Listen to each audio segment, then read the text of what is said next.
한 저명한 경제학 교수가 개미 투자자 1만 명의 기록을 조사했는데 그 중에서 한 종목을 매도한 직후 다른 종목을 매수한 투자자들의 기록을 집중적으로 조사했습니다. 이때 투자자들이 매도했던 종목과 매수했던 종목의 이후 1년 수익률은 어땠을까요? 개미 투자자들의 실적을 잘 아는 사람이라면 쉽게 답을 찾을 수 있을 겁니다. 네, 매도했던 주식들의 평균 수익률이 새로 매수한 주식들의 수익률보다 3.3%나 더 높았습니다. 그러니까 투자자들은 더 좋은 주식을 팔고 더 안 좋은 주식을 샀다는 얘기죠. 그런데 사람들은 왜 이런 엉뚱한 판단을 하게 되는 걸까요? 그것은 바로 우리의 뇌에 원인이 있습니다. 우리는 진화의 산물입니다. 과거 우리의 조상들은 보금자리를 찾고 사냥을 하고 맹수를 피하며 생존하도록 진화해 왔습니다. 그 진화의 과정에 있어 주식시장에서 투자를 어떻게 해야 생존할 수 있는지는 전혀 고려 대상이 아니었죠. 주식시장이 생겨난 것 자체가 수백 년이 채 안 되었기 때문입니다. 따라서 우리의 뇌는 투자 시장에서 좋은 성과를 거두기 위한 재능과는 아무 상관없이 발달되어 있습니다. 아니, 오히려 대부분의 경우에는 그 반대죠. 우리의 조상들이 험한 세상 헤쳐나가며 살아남을 수 있게 발달시켜온 우리의 특성들이 반대로 투자에 있어서만큼은 바보 같은 판단을 하게 만들어주는 원인이 되고 있습니다. 그런데 정말 현대인들은 비합리적일까요? 비록 진화의 과정에서 뇌가 생존에 유리하도록 진화되어 왔다고는 해도 그래도 현대인들은 나름 교육도 많이 받았고 공부도 많이 했기 때문에 우리 조상들과 비교해서 훨씬 더 뛰어난 계산과 합리적인 판단을 할 수 있게 되지 않았을까요? 그렇다면 한번 다음 질문에 답해 보시기 바랍니다. 31세의 미혼 여성인 린다는 솔직하고 아주 똑똑합니다. 철학을 전공했으며 학생 때는 차별과 사회적 정의에 대한 문제에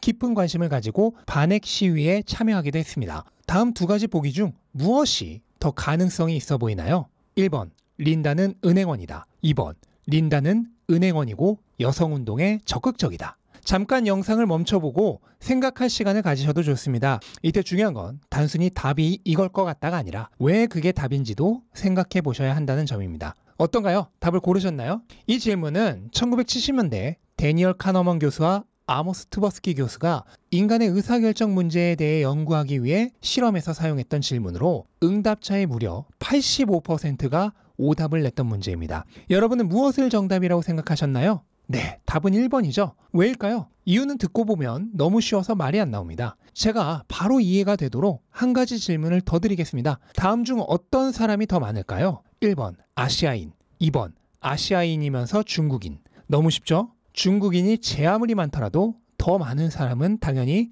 1번 아시아인입니다. 그렇습니다. 두 조건을 동시에 만족시킬 확률은 단일 조건을 만족시킬 확률보다 무조건 낮아야 합니다. 그래서 답은 1번이 되는 것입니다. 이처럼 알고 보면 지극히 쉬운 문제도 사람들은 틀립니다. 따라서 이렇게 비합리적인 판단을 하는 개인들이 참여하는 투자시장 역시도 쉽게 비합리적 상황이 자주 나올 수 있다는 얘기입니다. 가장 쉬운 예를 들어보겠습니다. 여러분이 현재 가지고 있는 주식 중 가장 비중이 큰 주식의 현재 PER은 몇인가요? 멘탈이 전부다를 오래 시청하신 훌륭한 구독자분이라면 당연히 바로 답이 나오겠지만 대부분의 일반 투자자들은 아마 거의 대답하지 못할 겁니다. 궁금하시면 한번 주변에 투자하는 분이 계시면 물어보시기 바랍니다. 만약 그분이 여기에 답을 했다면 그 다음엔 이 질문을 해보시기 바랍니다. 5년 후 예상되는 EPS는 얼마고 왜 그렇게 생각하나요? 여기까지 대답할 수 있는 사람은 100명 중에 1명, 2명 될까 말까 할 겁니다. 물론 멘탈이 전부다를 오래 시청하신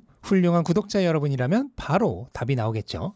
그렇습니다. 대부분의 개미 투자자들은 이 기업이 현재 얼마만큼의 수익을 내고 있는지, 그리고 주식 수는 몇 개인지, 그래서 현재 한 주당 순이익은 얼마인지 잘 알지 못합니다. 또한 주식에 있어 가장 중요하다고 할 수 있는 미래 가치에 대해선 더욱더 모릅니다. 한마디로 잘 알지도 못하는 기업에 투자를 한다는 얘기입니다. 따라서 대부분의 투자는 감정에 좌우됩니다. 인간이 얼마나 감정적인 존재인지는 최후 통첩 게임이 이미 증명을 했습니다. 한번 여러분이 이 게임에 참가한다고 생각하고 들어보시기 바랍니다. 누군가 그러니까 철이 형과 여러분에게 10만 원을 주면서 철이 형이 가져가고 싶은 금액을 부르면 남은 금액을 여러분에게 준다고 했습니다. 이때 여러분이 이 거래가 부당하다고 느껴서 그 제안을 받아들이지 않으면 둘 다 돈을 가져가지 못합니다. 자, 저는 9만 원을 가져가겠습니다. 여러분은 1만 원이라도 받으시겠습니까? 아니면 판을 깨버리시겠습니까? 이성적으로 생각한다면 당연히 1만 원이라도 받아야죠. 꽁돈이니까요. 그런데도 실험 결과는 놀랍습니다.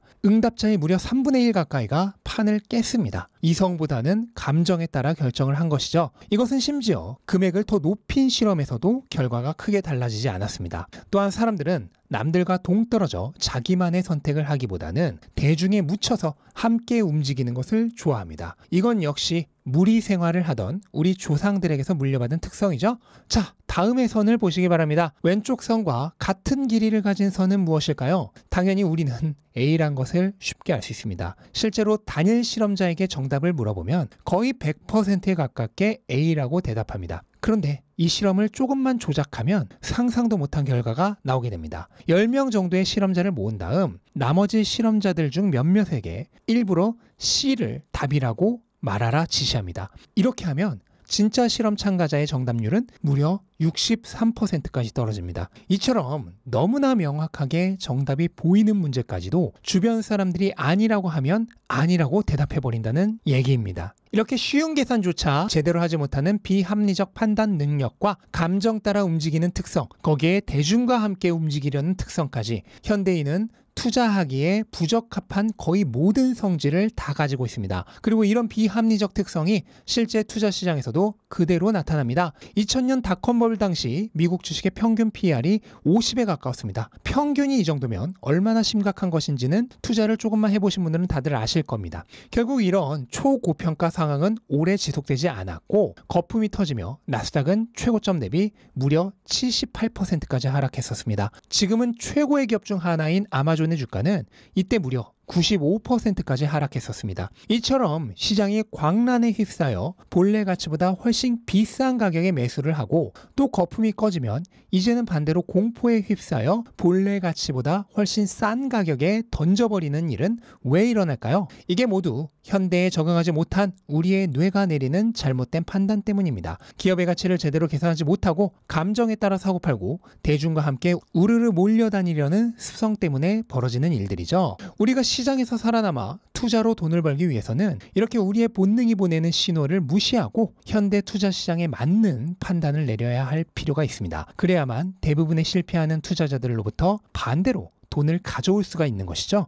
보통 시장은 모두가 낙관할 때 붕괴가 시작되고 모두가 비관하면 상승이 시작됩니다. 바로 몇 달 전에도 우리는 그런 모습을 봤죠. 모두가 비관론자일 때 시장이 반등하는 그 모습을요. 그러다가 또 급등해서 모두가 낙관론자가 되니까 이젠 반대로 조정이 나오죠. 사실 이것도 알고 보면 굉장히 쉬운 원리입니다. 모두가 낙관한다면 대부분이 매수자일 테니 더 이상 살 사람이 없겠죠. 따라서 내리기가 쉬워집니다. 반대로 모두가 비관한다면 대부분이 매도자일 테니 더 이상 팔 사람이 없겠죠. 따라서 오르기가 쉬워지는 것입니다. 그러나 우리는 감정에 따라 행동하고 대중과 함께 움직이려 하기 때문에 이런 합리적 판단을 내리지 못하고 항상 감정 따라 사고팔고를 하며 실패하는 투자를 지속하는 것입니다. 그럼 이런 습성을 끊어내버리는 방법이 있을까요? 두 가지가 필요합니다. 하나는 우선 내가 어떤 비합리적 판단들을 하고 있었는지를 스스로 알아채야 하는 일이고 그 다음은 그것을 슬기롭게 극복해서 투자에 적용하는 방법을 아는 것입니다. 그리고 다행히도